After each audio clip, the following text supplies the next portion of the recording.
Seafood Bobby here, coming to you from my little personal workout / training studio area.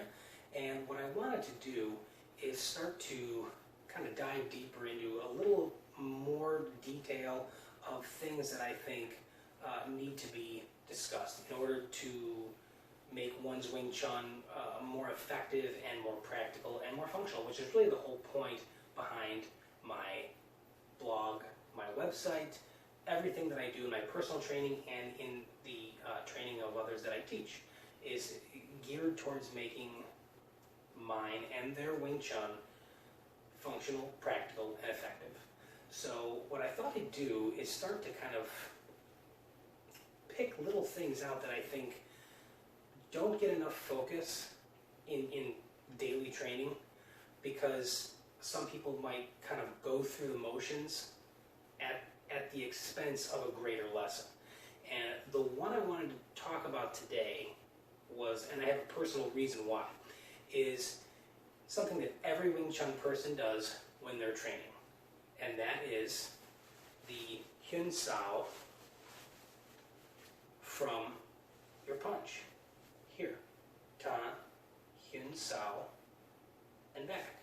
Okay? Everybody does this. Every style of Wing Chun that I've ever seen has this.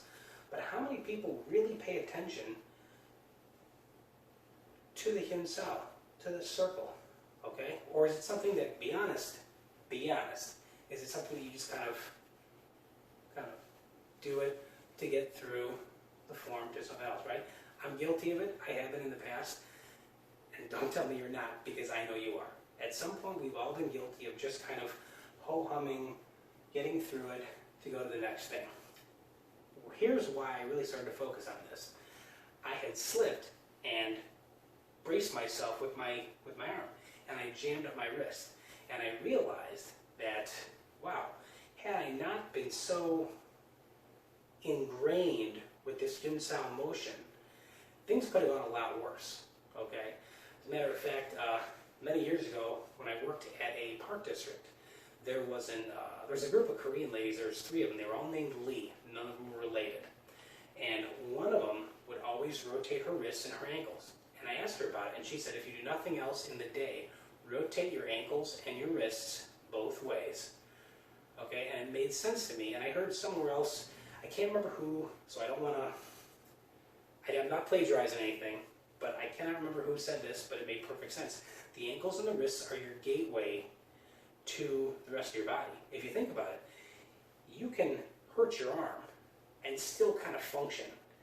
But if you jam your wrist, if you break your wrist, I mean, you can't even pick up a glass or a pitcher of water, and it's just not going to work, right? How many times have you ever punched a bag and not, or a mitt or anything, and not really knew how to punch properly? And that happens, ooh, and it just zings all the way up your arm, right? Because that wrist was weak.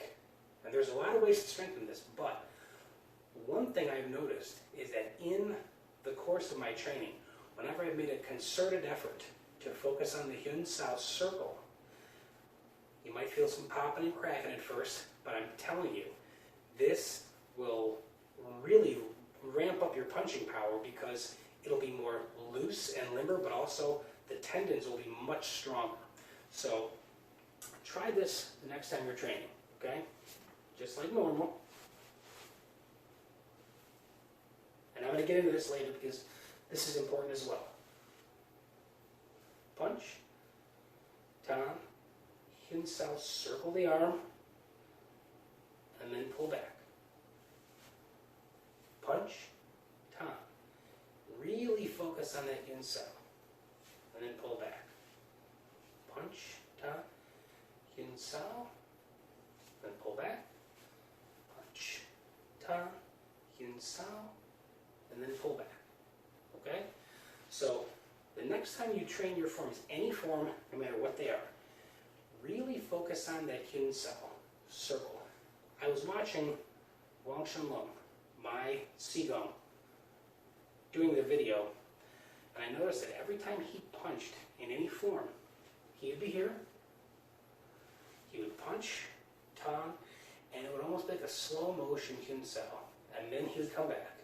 He would punch, tongue, slow and then come back. And when I really started to think about it, and I really started to apply that idea when I was training, I felt, wow, okay, this makes sense. Now I think I know why he's doing it that way.